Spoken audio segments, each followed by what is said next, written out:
Please like, subscribe. இன்று cinema நியூஸில் புரட்சி இயக்குனர் எஸ்.ஏ. சந்திரசேகரின் வாழ்க்கை பயணம் தொடர்ந்தது எப்போது? தமிழ் சினிமாவில் அனைவராலும் புரட்சி இயக்குனர் என அழைக்கப்படுபவர் எஸ்.ஏ. சந்திரசேகர். 80 வயதாகியும் இன்று வரை திரைத்துறையில் பயணித்துக் கொண்டிருக்கும் இயக்குனர், நடிகர், தயாரிப்பாளர் என பன்முக திறமை கொண்டவர் எஸ்.ஏ. சந்திரசேகர்.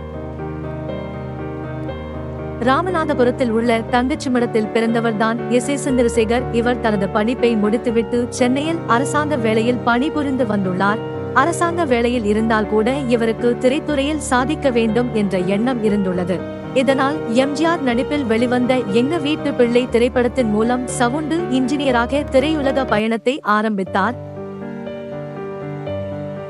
அதன் பின் டி.என். பாலு என்பவரிடம் உதவி இயக்குனராக பணியாற்றி வந்துள்ளார். இணை இயக்குனராக மட்டுமே எங்க வீட்டு பிள்ளை, ஆசை முகம், நான் ஆணையிட்டால், மனசாட்சி, அஞ்சல் பெட்டி 520, வசந்த மாளிகை, எங்கள் தங்க ராஜா, திருமாங்கல்யம், உத்தமன் உள்ளிட்ட படங்களில் பணிபுரிந்தார் எஸ்.ஏ.சி.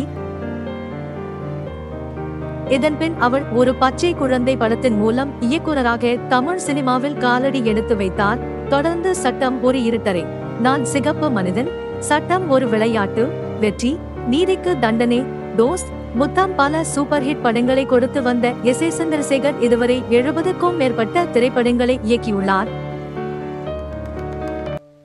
இன்று தமிழ் சினிமாவின் நடிகராக இருக்கும் தளபதி விஜயை அறிமுகம் செய்து வைத்தது மட்டுமல்லாமல் அவருக்கான சரியான பாதையை அமைத்து கொடுத்த பெருமையும் எஸ்.ஏ. சந்திரசேகருக்கு தான் சேரும்.